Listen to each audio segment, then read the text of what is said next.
Namaste people, I am Anmol Sarkar. So if you have seen my introduction video, you guys must have an idea about who I am and what I am trying to do and what this channel is all about.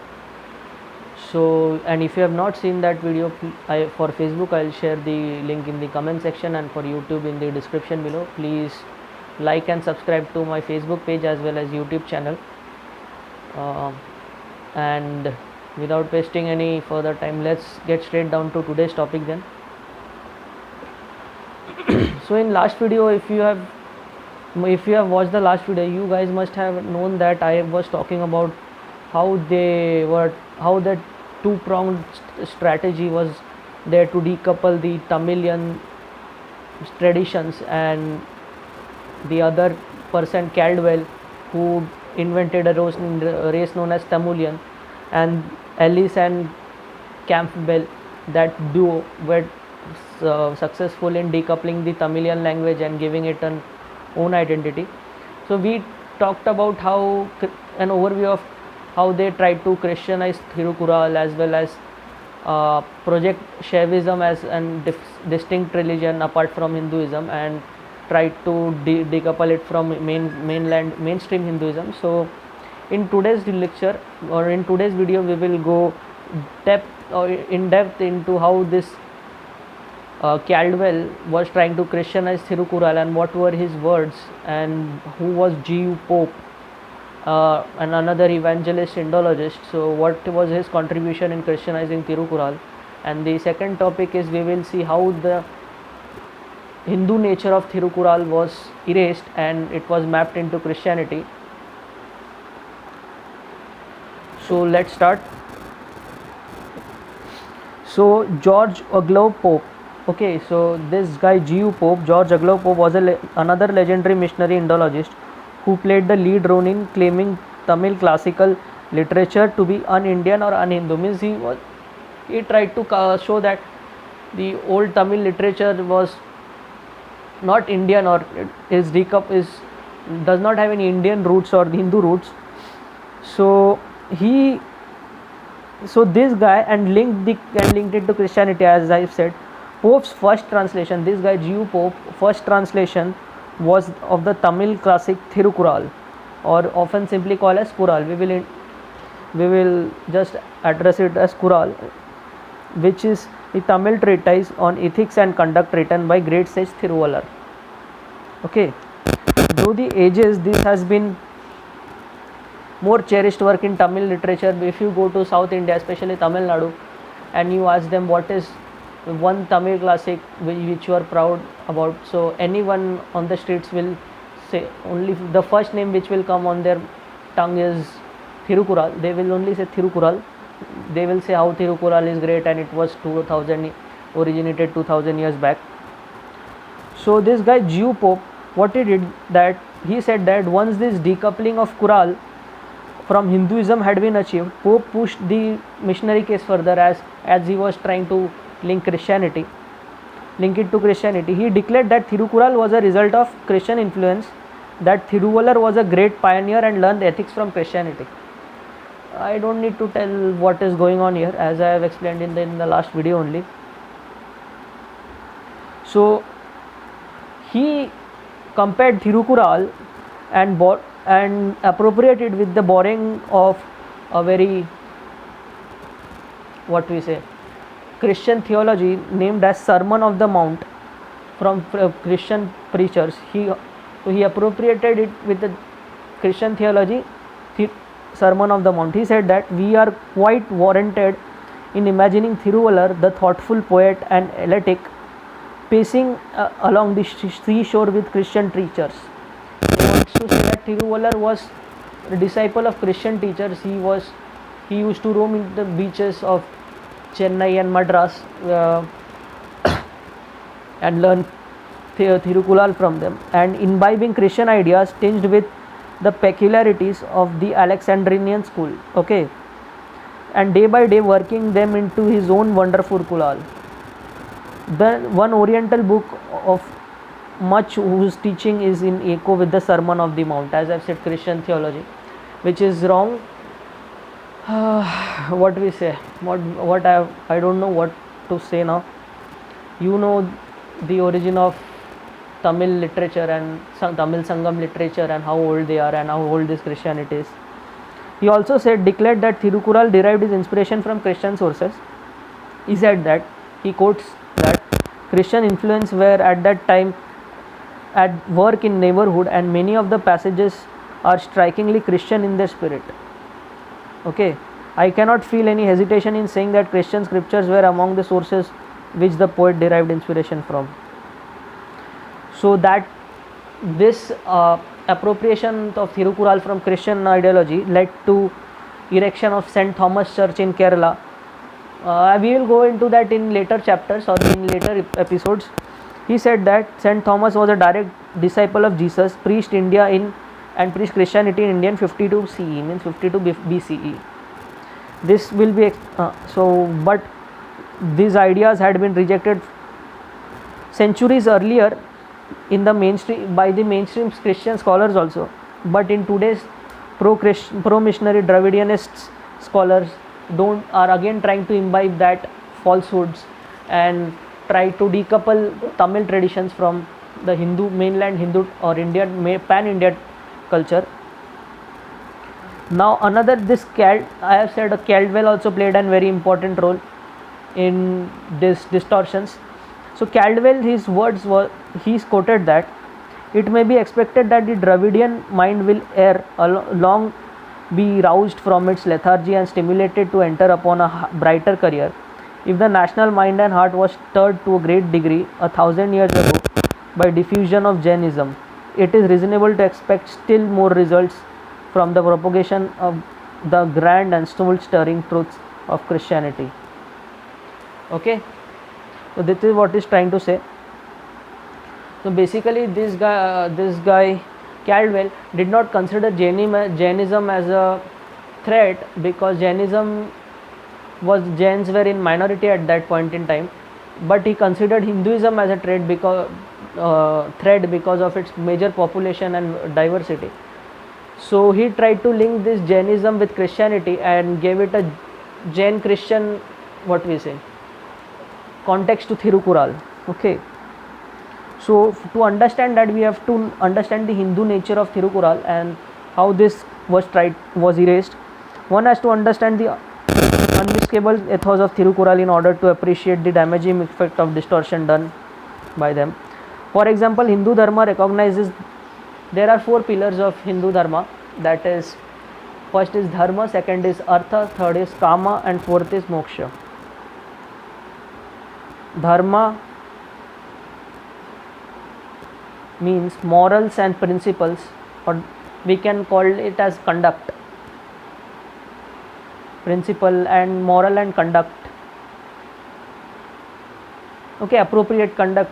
Dharma is actually a very vast concept. It cannot be fitted into this moral and conduct, but for the sake of understanding, we can say that this Dharma is known as moral as conduct. Dharma is basically what we say, compassion. Compassion, the root of Dharma. Dharma, what is Dharma? Dharma is basically actions or karma, or what we say, anything which arises out of compassion is known as Dharma. Anything, whether it may be actions, thoughts, literature, anything. It cannot be only confined to morals and conducts, but for the sake of understanding, we must understand it as morals and conducts. Second is Artha.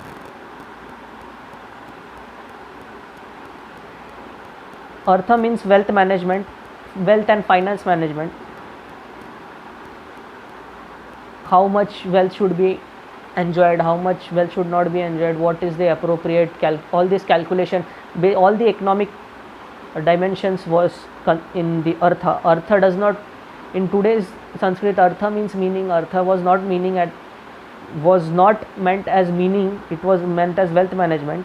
Third is Kama. Now in today's world, we interpret Kama as sexual desires. It is a very narrow-minded approach of people to understand this. So please don't go by the Western interpretations of Kama. Kama means pleasure. Kama means pleasure. it does not restrict itself to sexual pleasure only. It transcends the boundaries of sexual pleasure, and it can go into any pleasure, such as if you eat food you get pleasure, that is also known as kama. If you take bath you get pleasure, that is also known as kama. You wear good clothes, you walk out, you talk with friends, anything in any relation. For example, mother and son relation, it cannot be termed as sexual relation, but it is the most pure form of relation in which you derive unlimited love and pleasure from it. That is also known as kama. So please don't by the narrow-minded interpretations of the West. And third is moksha. Moksha means liberation.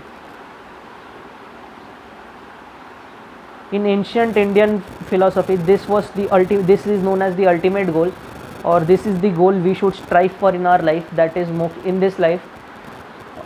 If we cannot achieve this, in every life we must strive for this one goal, that is moksha. And how do we do that?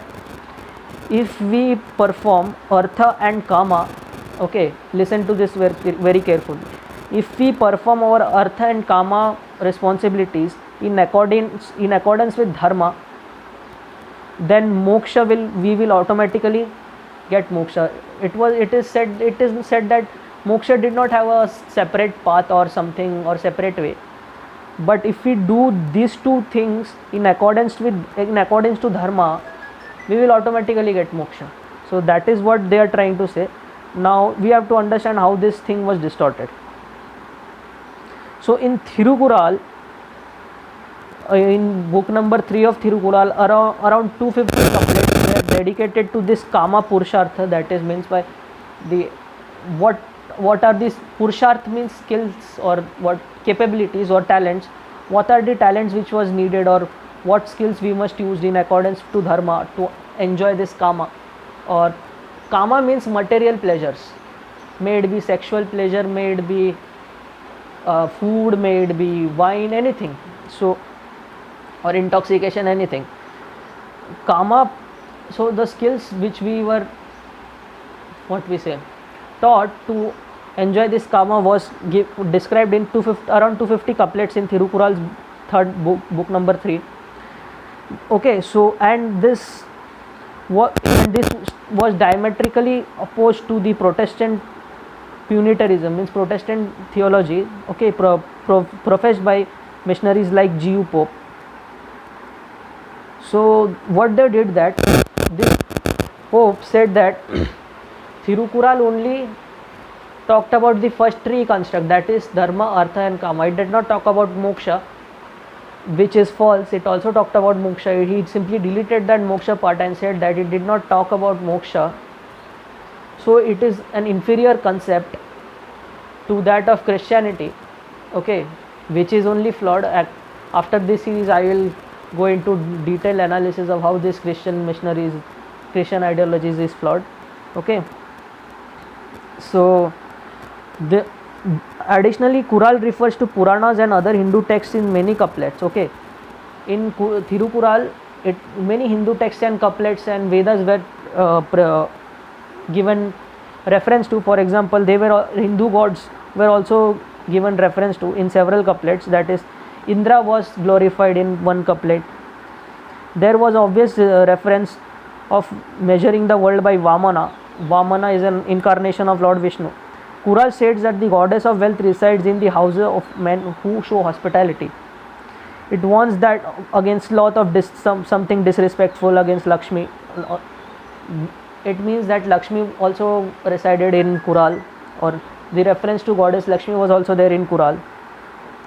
Christian theologies use the Kural as a weapon to mobilize the Dravidians against Hinduism by decoupling it from Hinduism, okay, by claiming that it was originally egalitarian or Christian and it was later contaminated by Hinduism, okay. But Kural's statement on egalitarianism are mixed. It explicitly condones the social norms of the Indian society prevalent at that time. It says that even if a Brahmin forgets the Vedas, he can learn them back, but he must not lapse from the morality with which he is born, okay. Kural says that Even if a Brahmin forgets the Vedas, he can learn them back. But he must not lapse from the morality in which he was born. So it also states that those who king employs as ambassadors should be of noble family. Okay, so the family structure was given very much importance into this. However, Kural does not mention the fourth Purushartha known Hindu Dharma knows as moksha, as I have said. So this guy used this as a Jew Pope used this as a tool to say that Tirukural is morally degraded and it needs Christianity to save it. Okay, so Justice Ram Joyce points out that the popular Hindu book known as Manusmriti also speaks of Trivarga, which was an important part of Kural. There's nothing unique about Thiruvallar mentioning only the three Purusharthas and leaving out the fourth. This has been the pan-India practice of work. So what was the place of these four pillars of dharma or four pillars of human life in pan-Indian culture? It was also a part of Thirukural, but this guy Jew Pope simply wiped the fourth pillar off and said that it was morally degraded. Okay, so this was it for today, guys. Please enjoy this video, and in next video we shall see how this Shaivism was mapped into Christianity by saying how it is a morally degraded culture, form of Christianity, as we have seen in the earlier video. We will go into the details. So till then, enjoy this video and have a nice day.